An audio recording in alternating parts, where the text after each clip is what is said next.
Во Македонија само ригорозен закон и само највисоки можни казни за неодговорно сопствеништво може да го надминат проблемот со бездомните куќиња. Бидејќи бездомни куќиња не сака никој да има, не мислам ниту активистите, како што сум јас, кои што секојдневно спасуваме, трошиме сопствени средства, собираме донации, се обидуваме да ги вдомиме и така натаму, и оние нели кои што не се љубители на куќиња. Значи не постои некој кој што сака да има улични куќиња.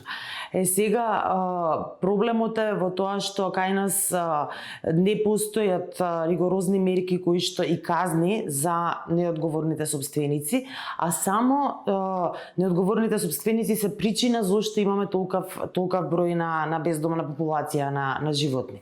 Значи човекот е причината зошто имаме бездомни животни, и додека нема казни за човекот кој што нели ќе го земе, ќе го чува одреден период, па ќе го фрли назад, или ќе му се породи кучката, па ќе го целото легло ќе го земе и ќе го остави негде на сред пат во кутија, или нема да го чипира миленикот, па ќе му се изгуби, па не може да се најде.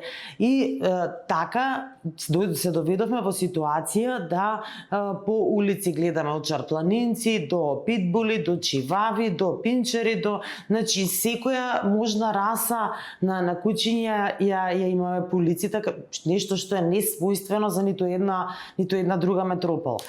И тоа единствено може да се реши со казни. Затоа јас многу бев позитивно изненадена кога беше предложен овој закон, со кој се предвидува дека не може, е потребна задолжителна стерилизација, нешто зашто многу од граѓаните гледам дека реагираат бурно, меѓутоа не може секој на пазар 3 да си го огласи легло на куќиња, да си ги продаде без за тоа да плати данок и да не се знае каде тие завршуваат. Доколку сака да си го пари куќето, тогаш треба да се регистрира од гледувачници и да си плаќа данок. И тоа е сосема нормална работа секаде во светот, и така ќе се знае трагата на едно животно каде завршува, и доколку заврши на улица ќе биде детектирано и ќе има соодветна казна. Просто се вперува во Агенцијата за храна и ветеринарство, затоа што таму факт е дека има мал број инспектори, меѓутоа државата треба да направи услови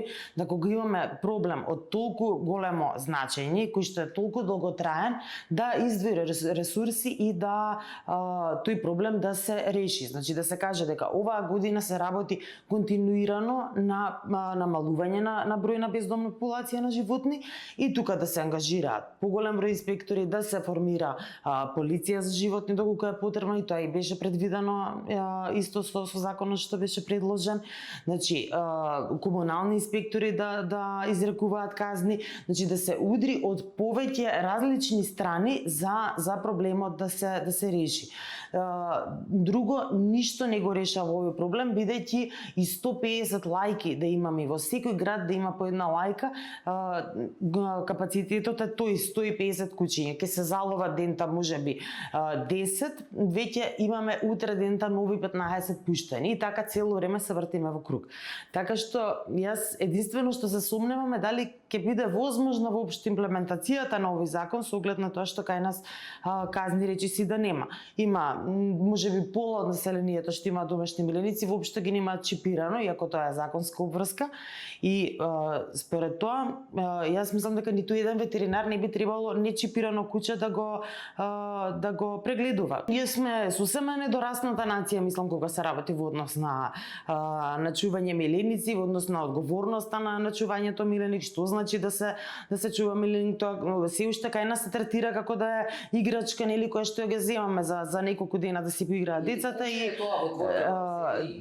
да седи врзано, и да седи и да биде без храна и вода неколку дена, па нема врска тоа куќе. Мислам, одговорноста воопшто не се разбира. Јас затоа и често ја правам паралелата, мислам, ќе купите нов автомобил, така дали тој автомобил треба да го регистрирате, дали треба да го одржувате. Значи исто е регистрација на автомобил е чипирање на куќето, тоа е ваша собственост, така треба да се знае од каде потекнува, кога сте го зеле, да е некаде заведено, дали го носите, ја носите колата на регистрација еднаш годишно, ја носите. Да, и на сервис, дали, значи сето тоа се, јас зборувам овде за материјален објект, овде за живо суштество. Значи што може тоа да го прават луѓето за автомобилизам, било какви материјални објекти да ги одржуваат и некаде да се евидентира тој имот, истото треба да се случува и за живи суштества, уште повеќе.